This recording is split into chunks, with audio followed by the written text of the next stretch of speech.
Bonjour! Welcome to a new episode of So French, a podcast about the twists and turns, intrigues and insights to all things French. Every 2 weeks we select the best, most interesting and fascinating of French news stories, all brought to you from our studio in the heart of Paris. My name is Sara Bertilsson. And my name is Stefan Vries. This week we'll bring you a special report from inside one of France's dreaded refugee camps by the English Channel. Stefan went to talk to those living in the Grand Sainte camp in Dunkirk and dreaming of a better life across the Channel. And we also bring you a new segment, a So French word, with our new contributor, Maud Descamps. The French government went through an unexpected and early reshuffle this week as the Justice Minister Christiane Taubira resigned. This came after fallout with the president and the Prime Minister Manuel Valls over their terror policy. And this is what it sounded like just hours after the announcement.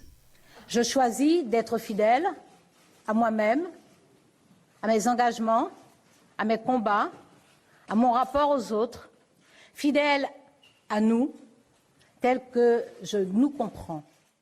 Christiane Taubira there saying, I am choosing to be true to myself, to my commitments, my battles and my relationships with other people. Taubira is a well-established political figure here in France. She is from Cayenne in the French Guiana, and she's seen as part of the lefty part of the socialist government. And she's maybe most famous for her role in introducing the same-sex marriage law here in France in 2013. Yeah, that's also the reason why the right doesn't really like her, and they have been claiming her resignation for many times. And now this week they got what they wanted. Yeah, she's a very controversial, especially from the right side of the political spectrum. Yeah, France. Absolutely, because the right says that she's not tough enough as a justice minister. Also, they're of course not very happy with her role in the same-sex marriage in 2013, which was very controversial. One of the few countries in Europe where it led to really huge problems. Massive demonstrations for a long time. Incredible. So she was really the scapegoat for everyone who hated the left. And but at the same time, she was also the one who kept the left part, the people who liked the left part, inside the Socialist Party. So it has to be seen what will be the effect on François Hollande's position within the Socialist Party, especially when it comes to the more left-wing side of the socialists. What do you think? In what way do you think her resignation will affect the government? Well, I think that in 2017, François Hollande will really need all the votes, so also the votes of the extreme left. And now that he has got rid of Christiane Taubira, I think that's a very bad sign for these voters. And these voters will say, well, see, François Hollande doesn't get along with people who are on the left side. So we don't see why we should vote for him. On the other hand, Taubira's successor is Jean-Jacques Vries. He is the president of the Parliamentary Laws Commission, and he was in charge of drafting the constitutional changes following the terror attacks. He's also a very close ally to Manuel Valls, who is known to be, more on the right side of the party. So François Hollande now basically has a team that's more right than left, and that could also mean that he is trying to gather people who are loyal to him to prepare the presidential campaign of 2017. In only 13 months from now, we will elect a new president. So this can have an effect on the strategy of François Hollande's re-election if he will be a candidate, because that's not sure. There are also rumors that actually, because since Taubira is not the only leftist who's left the government, you have Aurélie Filippetti, you have Benoît Hamon and Montebourg as well, who've all left the government in more or less kicked out or left by their own will. There are some people saying that maybe these leftists will sort of make their own bid to become the presidential candidate for the left. There could be a danger indeed that these people will form a group together. These people are still very well known with the French public. Some of them are even popular, like Christiane Taubira. So it could be very difficult for François Hollande. Maybe he made a strategic mistake. Taubira said it was her own choice to resign. Everybody was already talking about the fact that she could leave the government for months and for months. And now she has finally done it. It could mean a new problem on the huge pile of problems François Hollande already has to deal with. Well, we will see what the effects will be, without a doubt, in the next couple of months. So, anyone who has been trying to get to or from France this week might have had some issues getting to the airports or from there. This because of a major taxi strike. Stefan, what is all this about? Well, the taxi drivers are calling for an end to non-taxi services, meaning better services like Uber and other apps that allow users to book rides with licensed chauffeurs. And in France, these are called VTC. I don't know what that means actually, Sara. Véhicule de tourisme avec chauffeur, so Okay. chauffeured Tourism cars. Yeah, something like that. Well, anyhow, the regular taxis say that a law from 2014 is supposed to ensure fair competition. This law has not been enforced, according to the chauffeurs, and they now demand that the VTCs, so Uber, should be banned altogether. Taxi drivers claim that their revenues have dropped by 30% because of the ride-hailing apps, but actually the reality is a little bit more complicated because actually people in France and especially in Paris like Uber. Yeah, that's Why? the thing. I mean, the thing is, the taxi situation in Paris has been a very complicated and bad one for a very long time, and there had not been enough taxis. The taxi drivers have been rude many times. The car is not in a very good shape. So there has been a lot of issues. And then came these VTC cars, as they're called, and many people were actually really, really happy to see competition because there was an alternative to these rude, expensive drivers.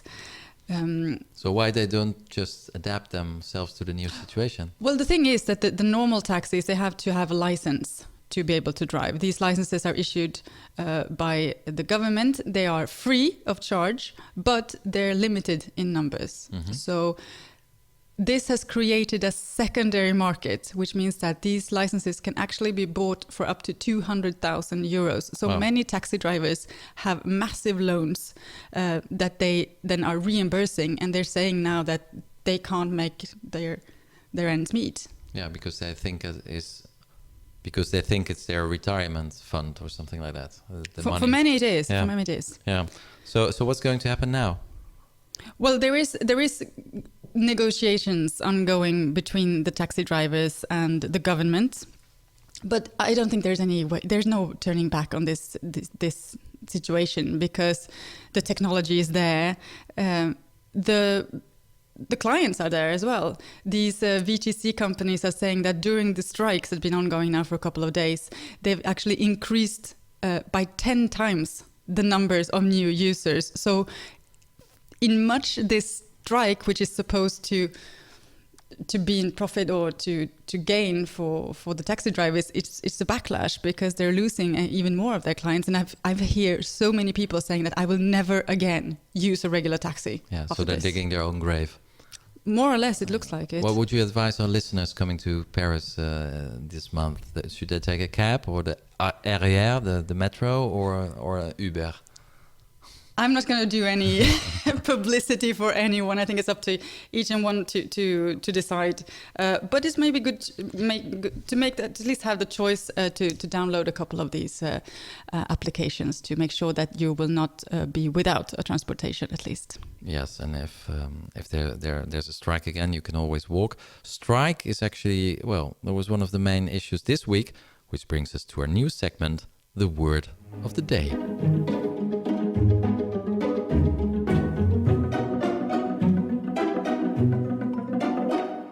From now on, Maud Descamps, a real French radio journalist, will select every episode a so-French word that has dominated the news. It's a typically French term that you may have heard of, but you were maybe too afraid to ask what it really meant. Well, Maud will tell you all about it. Bienvenue, Maud. Thank you, Stefan. So what's your so-French word of this episode? My word is the word grève. And even if you're not fluent in French, I'm pretty sure you already heard it at least once in your life, as it means strike. Strike, exactly. So you just talked about the taxi driver strike this week, but it wasn't the only one actually. You know that French people are quite experts in strike. Yes. Even if you told me before recording the podcast that actually we're not the worst in Europe. No, actually the French are on average, and the worst are the Danes, but nobody knows that. But the French do it so well, much better than the rest of Europe. Well, I'm afraid that this week events are not to contradict the cliche. Air controllers, taxi drivers, teachers, civil servants went on a huge strike this week. Public servants, for instance, were contesting the loss of purchasing power. Farmers weren't very happy with the price drop. Taxi drivers, as you said, were complaining against the competition. But the word grève may come with another notion, another meaning maybe. As you may know, when the French people do strike, they also protest, and they protest very loudly. And there was no exception this time. The movement was pretty big this week. Taxi drivers blocked the access to airports. They also set up massive barricades.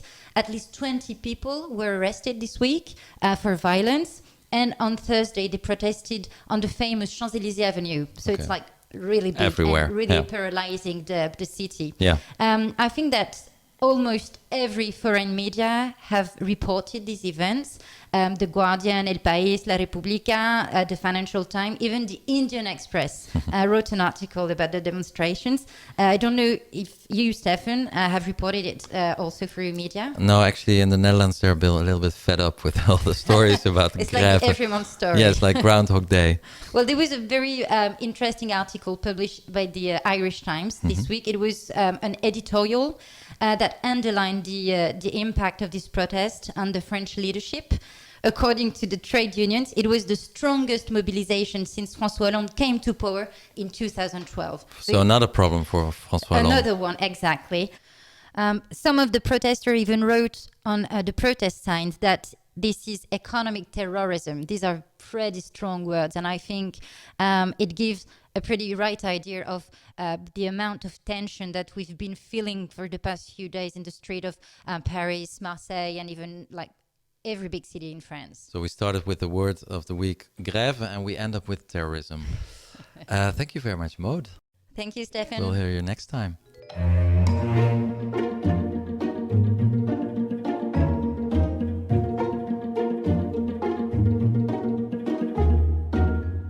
So since quite a while now, the whole of Europe is talking about refugees.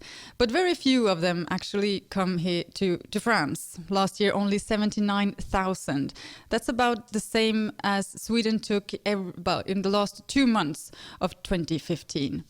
In total, 1.2 million migrants came to Europe last year. Many of them, those who arrive in France, hope to get to England, but that's almost impossible. They end up in a huge camp in Calais, in the north of the country. But since a couple of months, a new camp is growing in Dunkirk, near the Belgian border. The conditions there are simply inhumane.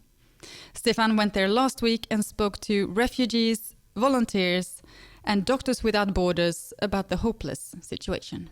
Hello. Hi. At the entrance of the camp, in a residential neighborhood, the gendarmerie is checking everybody who wants to get in, whether they are carrying just a bag of clothes or a box with food. Everywhere, people are sitting around small fires that are being burned with all the rubbish they find in the camp. Where are you from? I'm from Kurdistan. I'm from Kurdistan, but not North Kurdistan. I'm from Kirkuk. Kirkuk is Iraq. It's all people is Kurdish. Jungle is difficult. Is every night. 2 times, 3 times his family is going. UK is Borden very, very strong. You understand Borden? Borden is very, very strong. His family 2 times, 3 times is come back. Maybe chance tomorrow, after tomorrow, I don't know, is going, no going. I don't know. Many of the volunteers here come from the UK, like 25-year-old Maddie. There are probably between around 2,500 to 3,000 people living here. We estimate there's perhaps 200 to 250 children and families. Rubbish everywhere. Sanitary conditions are really terrible. it's freezing cold today as well, so everywhere is frozen. How long have you been here in this camp? I've been here for around 4 months. And the situation has become better, worse? Or? Much worse. When we first came here, there were around 600 people. As I say, there's now between 2,500 to 3,000. It's a lot colder. There's no more toilets really, considering there's more people, things like that. It's a lot worse, yeah. We do get quite a lot of kind of aggression and animosity from the police. They seem to change their minds about what is and isn't allowed in on a daily basis just due to sort of personal opinion. So I would say not overly positive. I mean, that's just us, let alone how the refugees are treated by the police. I brought a load of blankets because that's what they were short of at the time. I mean, the situation has been changing constantly, so one minute they'll be short of jackets, then when there's enough jackets now they need blankets and they need fuel. So I came this morning, and over this weekend they've said they particularly need blankets, so that's what I bought. And also did some fundraising in Bristol where we've raised some money to buy gas, which I need for cooking and heat and stuff. So you're doing the trip between Bristol and here? Yeah, I just came this morning and then I go back Friday, so it's just 4 days. Had you been here before? No. What's your impression? It's pretty bleak.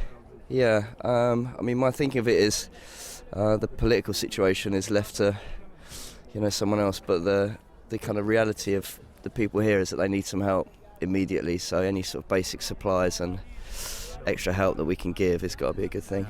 What's your job in the UK? Carpenter, woodworker, yeah. So you're building stuff here as well? Yeah, I brought some basic hand tools, some drawer drivers. So we're going to repair some of the structures that are here. And I mean, they're not allowing any new building materials, so we can only fix what's existing, and then we're going to build some sort of basic shelving and stuff like that. But as yet, the French authorities aren't allowing building materials, so we can't build anything too structural. What are you doing here in the camp? Building shelters, like this one. I make them out of hazel poles. You make a dome, hazel bends without snapping. Cover them with tarpaulin, pallet floor, wood burner. And they're stronger than tents and warmer than tents. Okay. And how long have you been here? About 2 months. Wow. And what's your impression of the situation? They need help. Yeah. They need help. Yeah. And they seem to be treated like terrorists by the French when, these people are the victims of the terrorists, Yeah. They're the only people fighting the terrorists, the Kurds, Yeah. And I came here for 4 days. I've been here for 2 months. On some places the mud is knee high. People are standing in line for the doctors. On a container there's written in English, "Hello, welcome in France, the human rights country." From the mud in Dunkirk to the glamour of French cinema. It may sound like a contrast, but actually many films last year had a link with migration and refugees. After last week's Oscars so-wide controversy, this week it was time for the French Cinema Academy to announce its nominations for the prestigious César Awards. Yeah, French cinema is one of France's most important exports, actually, and it's a success story for once. Even though last year was a little bit less successful than 2014, the numbers still are looking very, very good. 106 million tickets were sold outside France for French movies, bringing in a total of more than 600 million euros. So that puts 2015 in the top 3 over the last 2 decades. Well, that is good news. It is. And to put that puts some perspective on the importance of cinema in France and the image of France through cinema. And even though black actresses and actors and directors are still more or less invisible also in the French cinema, this year's nominations were quite diverse, I must say. To give a couple of examples, among the films nominated to the best film of the year, we have Fatima, which is a portrait of an immigrated housekeeper.